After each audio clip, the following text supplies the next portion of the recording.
Court की ओर से समय सीमा मिल गई है। अंतर्गत ओबीसी आरक्षण लागू किया जाएगा। समय सीमा के अंतर्गत जी हां 31 मार्च तक का वक्त दिया गया है। ओबीसी आरक्षण फॉर्मूले का इस्तेमाल करते हुए नई सूची जारी करने के लिए अपनी रिपोर्ट बनाने के लिए कमीशन को 31 मार्च तक का वक्त सुप्रीम कोर्ट की ओर से दिया गया है। उत्तर प्रदेश सरकार निकाय चुनाव संपन्न कराने में सहयोग करेगी, ये कहना है सीएम योगी आदित्यनाथ का। उन्होंने सुप्रीम कोर्ट के फैसले का स्वागत किया। इलाहाबाद हाईकोर्ट के उस फैसले पर रोक लगा दी सुप्रीम कोर्ट ने, जिसमें 31 जनवरी तक निकाय चुनाव संपन्न करवाने की बात कही गई थी, आदेश दिया गया था इलाहाबाद हाईकोर्ट की ओर से। लेकिन अब सुप्रीम कोर्ट ने वक्त दे दिया है कमीशन को कि 31 मार्च तक वो अपनी रिपोर्ट सौंपे और उसके बाद ही निकाय चुनाव को संपन्न कराया जाए। सुप्रीम कोर्ट के इस फैसले के बाद इस फैसले का स्वागत किया है सीएम योगी आदित्यनाथ ने।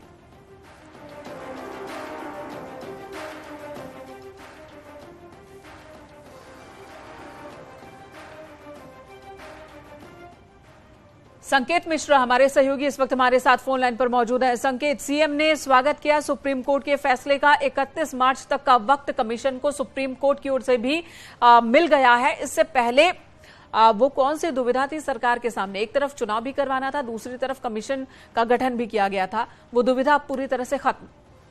बिल्कुल, देखिए, मुख्यमंत्री योगी आदित्यनाथ ने जैसे ही हाईकोर्ट का फैसला आया और उसके तुरंत बाद उन्होंने आयोग का गठन कर दिया, 5 सदस्यीय आयोग का गठन किया और उसके बाद में सीधे तौर पर उन्होंने कहा कि ओबीसी को पूरा हक मिलेगा आरक्षण में, जो ओबीसी का हक है, और बिना ओबीसी आरक्षण के निकाय चुनाव नहीं कराए जाएंगे। उसके बाद जो कमीशन 5 सदस्यीय कमीशन था उसने बैठक भी की और मुख्यमंत्री योगी आदित्यनाथ ने ट्रिपल-टी फार्मूला लागू करने के भी निर्देश दिए। और इस पूरे मामले को लेकर उत्तर प्रदेश सरकार सुप्रीम कोर्ट पहुंची। सुप्रीम कोर्ट का जो आज फैसला आया है, इसको लेकर मुख्यमंत्री योगी आदित्यनाथ ने भी सीधे तौर पर कहा कि इस फैसले का हम स्वागत करते हैं। उच्चतम न्यायालय द्वारा दी गई समय सीमा के अंतर्गत ओबीसी आरक्षण लागू करते हुए उत्तर प्रदेश सरकार निकाय चुनाव कराने में पूरा सहयोग करेगी। यानी कि 7 संकेत है उत्तर प्रदेश सरकार के। मुख्यमंत्री योगी आदित्यनाथ का कहना है कि सुप्रीम कोर्ट के जो गाइडलाइन है उस आधार पर उत्तर प्रदेश सरकार निकाय चुनाव कराएगी, ट्रिपल-टी का सर्वे कराएगी। आयोग का गठन हो गया है, पहली बैठक भी आयोग की हो चुकी है। ऐसे में अब सर्वे की प्रक्रिया चल रही है और जल्द ही जो प्रक्रिया पूरी होने के बाद ट्रिपल-टी फार्मूला लागू करते हुए ओबीसी को पूरा हक दिलाते हुए आरक्षण का, उसके बाद आरक्षण निकाय चुनाव कराए जाएंगे।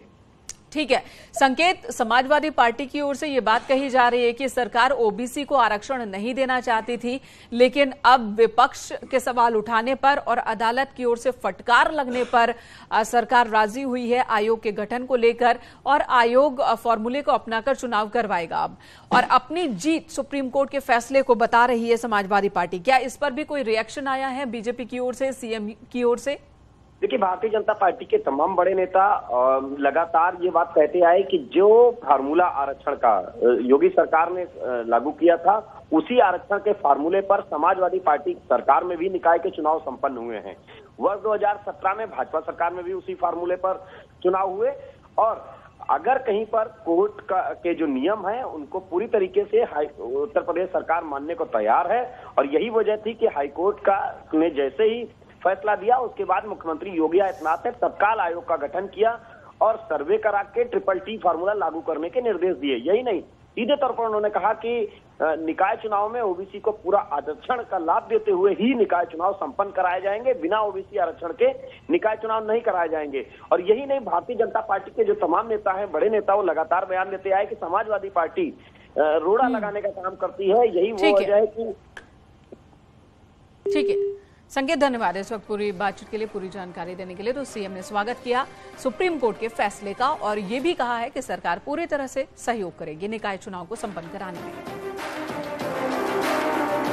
और वहीं केशव प्रसाद मौर्य ने भी ट्वीट किया है। डिप्टी सीएम ने ट्वीट किया और लिखा कि नगर निकाय चुनाव में हाईकोर्ट के पिछड़ा वर्ग को आरक्षण के बिना ही चुनाव कराने के आदेश पर सुप्रीम कोर्ट ने रोक लगा दी है। रोक के आदेश का स्वागत करता हूं। सपा मुखिया श्री अखिलेश यादव जी एंड कंपनी, जो स्वयं पिछड़ों के विरोधी हैं, उनको करारा जवाब है ये कहना है केशव प्रसाद मौर्य का।